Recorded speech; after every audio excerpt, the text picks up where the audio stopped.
அனைவருக்கும் வணக்கம். இன்றைய பதிவில் குரு பயிற்சியை பற்றி நாம் பேச போகிறோம். 2024 மே 1ஆம் தேதி காலை 11:06 குரு பகவான் மேசராசி கார்த்திகை 1ஆம் பாதத்திலிருந்து ரிஷபராசி கார்த்திகை 2ஆம் பாதத்திற்கு இடப்பெயர்ச்சி ஆகிறார். இந்த குரு பகவான் இடப்பெயர்ச்சியினால் குரு பயிற்சியில் ஒரு ராசிக்கும் என்ன நடக்கும்? குரு பகவான் ஒரு ராசியில் ஒரு வருஷம் பயணிக்கிறார். ஒரு ராசிக்கு ஒரு வருஷம் இருப்பார். அவர் ஒரு சுற்றி வர்றதுக்கு 12 ஆண்டுகள் ஆகும். 12 ராசியிலும் 12 வருடங்கள் மொத்தம்.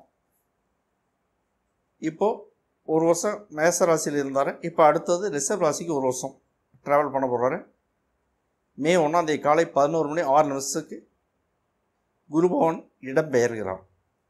இதில் 12 ராசிக்கும் என்னென்ன நடக்கும் அதை பற்றி தான் நம்ம பார்த்துருக்கோம். என்னுடைய ஜோதிட அடிப்படை வகுப்புகள் நடந்து கொண்டிருக்கிறது.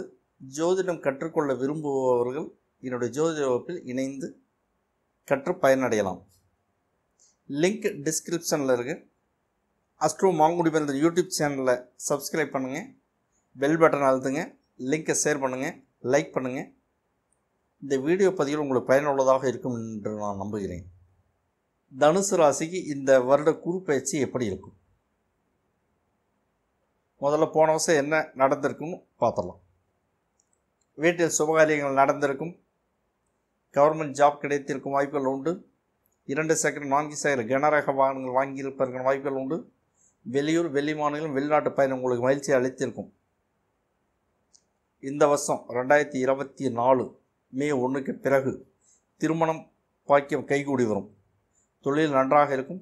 சுப செலவுகள் உண்டு. இடம் மாற வேண்டி வரும். உறவினர்களால் வேதனை மனக்கவலைகள் வரும். வீட்டில் குழப்பம் வரும். மனைவி குழந்தைகளுடன் மற்றும் கணவருடன் அனுசரித்து போவது நன்மையை தரும். தனுசு ராசிக்கு இந்த வருடம் நான் கொடுக்கும் மதிப்பெண்கள் 70. இப்போ நாம் பேசுனது குரு பகவான் இடப்பெயர்ச்சியை மையப்படுத்தி மட்டுமே நாம் இப்போது பலன் சொல்லியிருக்கிறேன். குரு பகவான் வருஷத்துக்கு ஒரு இடமாக ஒரு ராசியாக மாறிக்கொண்டே வருவார். 12 ஆண்டுகளுக்கு ஒரு முறை ஒரு சுழற்சி நடக்கும். ஒரு ராசிக்கு திரும்ப அவர் வரணும் அப்படின்னா 12 வருஷம் ஆகும். 12 வருஷம் கழிச்சு அவர் வருவார்.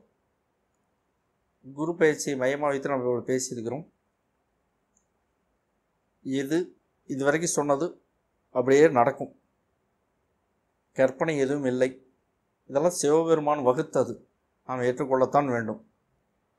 இதையும் தாண்டி சூரியன், சந்திரன், செவ்வாய், புதன், சுக்கிரன், சனி, ராகு, கேது இந்த கிரகங்கள் இருக்கும் இடம், அவர்களின் பார்வை, அதையும் தாண்டி நாம் பிறந்த ஜாதகத்தில் நடக்கக்கூடிய தசா புத்தி அந்தரம், அவைகளின் நிகழ்வுகள், இது எல்லாம் சேர்ந்து நம்மளுடைய வாழ்க்கையில் தாக்கத்தை ஏற்படுத்தும்.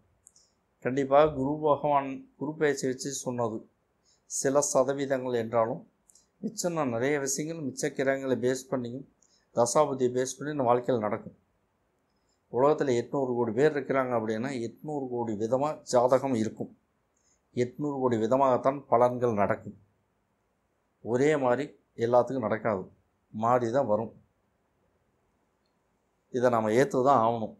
இது சிவபெருமான் வகுத்த நியதி. சிவபெருமான் நமக்கு கொடுத்த அனுபவிக்கிறது கொடுத்த கட்டளை உத்தரவு.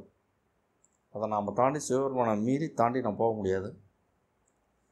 எல்லாருக்குமே வாழ்க்கையில் இன்பம் மட்டுமே கிடைக்கணும் அப்படின்னு சாத்தியம் இல்லை. 100க்கு 5 பேர் கூட முழுசாக சந்தோஷமாக இருக்கிறாங்களான்னா இல்லை. சுழற்சி முறையில் மாறிக்கிட்டே இருக்கும், பிரச்சனை மாறிக்கிட்டே இருக்கும். அதனால் நம்மளுடைய பார்வையில் தெரியலாம் அவங்களாம் மற்றவங்களாம் சந்தோஷமாக இருக்கிறான். நாம் தான் இந்த சனி பயிற்சி ராகு கேது பயிற்சிலாம் எல்லாம் மாட்டிக்கிட்டோம் நாம் நினைக்கிறோம். அப்படி அல்ல, சுழற்சி முறையில் மாறிக்கிட்டே வரும். தசாபுத்தி எதிராக வேலை செய்தால் நான் சில தீமையான சில விஷயங்கள்லாம் சொல்லியிருக்கேன். அந்த விஷயங்களை தாண்டி இன்னும் கூடுதலாக 100 மடங்கு கூடுதலாக பிரச்சனை வரும். தசாபுத்தி சாதகமாக வேலை செய்தால் நான் சொன்ன நன்மைகளை தாண்டி இன்னும் 100 மடங்கு கூடுதலாக நன்மைகள் கிடைக்கும். எல்லாம் கலந்தது தான் வாழ்க்கை. அதை நம்ம ஃபேஸ் பண்ணி தான் ஆகணும். அதுலேருந்து தப்பிச்சு மீண்டு போகிறதுங்கிறது யாராலையும் சாத்தியமில்லை. எல்லோருமே ஸ்வீட் மட்டுமே சாப்பிட்டு உயிர் வாழ முடியாது. ஒரு பந்தியில் போடுறாங்க, ஒரு விருந்து அப்படின்னு ஸ்வீட்டுங்கிறது ஒரு பார்ட்டு ஓரத்தில் இருக்கணுமே தவிர முழுமையாக ஸ்வீட் மட்டுமே உணவாக முடியாது. அதை நீங்கள் புரிஞ்சுக்கிட்டீங்க அப்படின்னா இந்த வாழ்க்கையில் ஏற்றத்தாழ்வுகள் உங்களை பெருசாக பாதிக்காது. ஆனால் ஏற்றத்தாழ்வுகள் கண்டிப்பாக பாதிக்கும், பெரிய அளவில் பாதிக்கும். அதை ஏற்றுக்கொள்ளக்கூடிய மனப்பக்குவம் நமக்கு வர வேண்டும். வந்துச்சு அப்படின்னா தோல்வி கண்டு நீங்கள் பயப்பட மாட்டீங்க. ஏற்றத்தை கண்டும் ரொம்பவும் கொண்டாட்டமாக இருக்க மாட்டீர்கள். ரெண்டையுமே ஈக்குவலாக ஏற்றுக்கொள்ளக்கூடிய பக்குவம் வந்துவிடும். நல்லதே நினைப்போம், நல்லதே நடக்கும். எல்லாம் அந்த சிவபெருமானின் அருளால் எல்லோரும் எல்லா வளமும் பெற்று வாழ வாழ்த்துகிறேன். என்னுடைய ஜோதிட அடிப்படை வகுப்புகள் நடந்து கொண்டிருக்கிறது. ஜோதிடம் கற்றுக்கொள்ள விரும்புபவர்கள் என்னுடைய ஜோதிட வகுப்பில் இணைந்து கற்று பயனடையலாம். லிங்க் டிஸ்கிரிப்ஷனில் இருக்குது. அஸ்ட்ரோ மாங்குடி மருந்து யூடியூப் சேனலில் சப்ஸ்கிரைப் பண்ணுங்கள், பெல் பட்டன் அழுத்துங்க, லிங்க்கை ஷேர் பண்ணுங்கள், லைக் பண்ணுங்கள். இந்த வீடியோ பதிவில் உங்களுக்கு பயனுள்ளதாக இருக்கும் என்று நான் நம்புகிறேன். இந்த ஆண்டு குரு பயிற்சி உங்கள் அனைவருக்கும் சிறப்பாக அமைய வாழ்த்தி சிவபெருமானை வேண்டி மீண்டும் அடுத்த பதிவில் நாம் சந்திக்கப் போகிறோம். அனைவருக்கும் நன்றி, வணக்கம்.